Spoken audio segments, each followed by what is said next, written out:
જૂનાગઢ મહાનગરપાલિકાની લિફ્ટમાં ફસાયા છે અરજદારો। અચાનક લિફ્ટ બંધ થતા લોકો ફસાઈ ગયા છે। ટેકનિકલ ખામી સર્જાતા લોકોના જીવ અદ્ધર। ફસાયેલા લોકોએ બૂમાબૂમ કરી ટેકનિશિયન ટીમ દ્વારા બહાર કાઢવામાં આવ્યા હતા। તમામને સલામત બહાર કાઢ્યા હોવાની પણ જાણકારી મળી રહી છે। તો હાલમાં જે લોકો ફસાયા હતા તેઓને બચાવવા માટે આસપાસના લોકો અને ત્યાં ઉપસ્થિત લોકોએ પ્રયાસ કર્યા હતા, પરંતુ તેમાં તેમને સફળતા ન મળી। ત્યારબાદ ટેકનિકલ ટીમ જે હતી તેને બોલાવવામાં આવી હતી, તેની મદદથી લોકોને બહાર કઢાયા। વડોદરા કોર્પોરેશનની ઘોર બેદરકારીના કારણે કારેલીબાગના ખાસવાડી સ્મશાન ગૃહમાં ચોંકાવનારા અને દુર્ભાગ્યપૂર્ણ દ્રશ્યો સામે આવ્યા છે। ચોમાસું માથે હોવા છતાં સ્મશાનમાં લાખોના ખર્ચે રિનોવેશનની કામગીરી અત્યંત મંથર ગતિએ ચાલી રહી છે, જેના કારણે વરસાદી વાતાવરણમાં ખુલ્લામાં રાખેલી ચિતાને સળગતી રાખવા માટે મૃતકના સ્વજનોએ ભારે ધમપછાડા કરવા પડ્યા હતા। સ્માર્ટ સિટીની વાતો કરતા સત્તાધીશોની સંવેદનહીનતા અને અણધડ વહીવટના કારણે અંતિમ સંસ્કાર સમયે પણ મૃત્યુનો મલાજો ન જળવાતા લોકોમાં ભારે રોષ અને ઉચાટ જોવા મળી રહ્યો છે। સમગ્ર ઘટનાનો વિડીયો સોશિયલ મીડિયા પર વાયરલ થતા તંત્રની કામગીરી સામે ગંભીર સવાલો ઊભા થયા છે। તો ન્યૂઝ 18 ગુજરાતી આ સમગ્ર ઘટનાને લઈને પણ સવાલો કરી રહી છે કે તંત્ર મોતનો મલાજો પણ ન જાળવી શકી, જે રીતની પરિસ્થિતિ હાલમાં જોવા મળી રહી છે। બીજી તરફ વોટરપ્રૂફ આડશની વ્યવસ્થા કેમ કરવામાં નથી આવી, જ્યારે વોટરપ્રૂફ આડશની વ્યવસ્થા સામાન્ય રીતે સ્માર્ટ સિટીની અંદર ઉપલબ્ધ કરાવવામાં આવતી હોય છે। જવાબદાર અધિકારીઓ સામે શું પગલાં લેવામાં આવશે?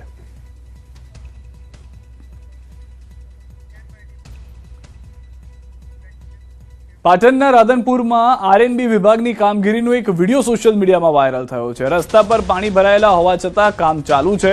શહેરના માશાલી વિસ્તારમાં રોડ બનાવવાની કામગીરી દરમિયાન રસ્તા પર પાણી ભરાયેલું છે, છતાં કામ ચાલુ રાખવામાં આવ્યું હોવાનો વિડીયો જોવા મળી રહ્યો છે।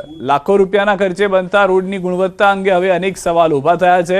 વાયરલ વિડીયોએ સરકારી કામકાજ અને દેખરેખની પોલ ખોલી હોવાનું સ્થાનિકોમાં ચર્ચાઈ રહ્યું છે। જોકે નગરપાલિકા પ્રમુખ ભાવનાબેન જોશીએ સ્પષ્ટ કર્યું છે કે આ રોડનું કામ આરએનબી વિભાગ દ્વારા થઈ રહ્યું છે। નગરપાલિકાને તેની સાથે કોઈ લેવા દેવા નથી।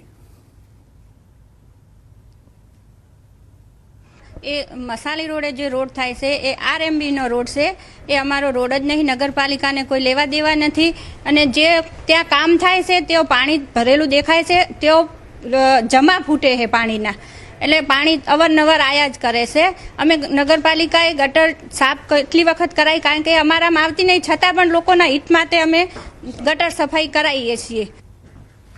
તો આ તરફ આરએનબી વિભાગના ઇન્ચાર્જ અધિકારી એમ.આઈ. સૈયદે જણાવ્યું કે જૂની સ્ટ્રોમ વોટર લાઇનમાં લીકેજ થતા પાણી રસ્તા પર આવ્યું હતું અને ત્યારબાદ કામ તાત્કાલિક બંધ કરાયું હતું।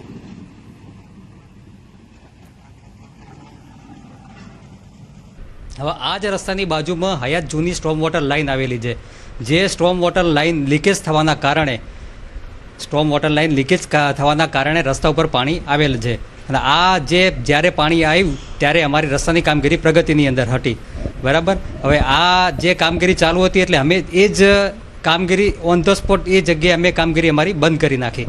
પછી જે પાણી આવ્યું તો પાણીનો અમે યોગ્ય રીતે વ્યવસ્થિત રીતે નિકાલ કર્યા બાદ એના બીજા દિવસ પછી અમે આ રસ્તાની કામગીરી આગળ શરૂ કરવામાં આવેલ છે। નગરપાલિકાનો હદ વિસ્તાર આવે છે, વોર્ડ નંબર 7।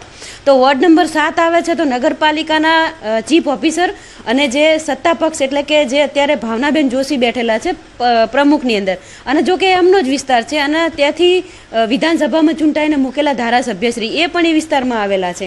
તો આ લોકોએ ત્યાં બિલકુલ ધ્યાન રાખ્યું છે કે એમની મીઠી નજર હેઠળ બની રહ્યો છે, એ પણ વિચારવા જેવું છે, કારણ કે એમની હદમાં આવે છે તો એમને ચોક્કસપણે ત્યાં જવું જોઈએ। બહુ મોટા પાયે એમને ભ્રષ્ટાચાર આચરવામાં આવી રહ્યો છે અને તમામની મિલીભગત અંદર છે, એમાં નગરપાલિકા પણ આવી ગયું। નર્મદામાં રોડ પર દૂધ મળવા મુદ્દે તપાસ। દૂધ સંજીવનીને લઈને તંત્ર એક્શનમાં। નર્મદા જિલ્લા પ્રોગ્રામ ઓફિસરે આપ્યા છે તપાસના આદેશ। 1 જૂનના રોજ આવી ઘટના બની હતી। બાળકો દૂધ વિહીન રહ્યા હતા। દૂધધારા ડેરી ભરૂચથી દૂધ પહોંચાડે છે, એજન્સી દ્વારા આંગણવાડી સુધી દૂધ પહોંચે છે।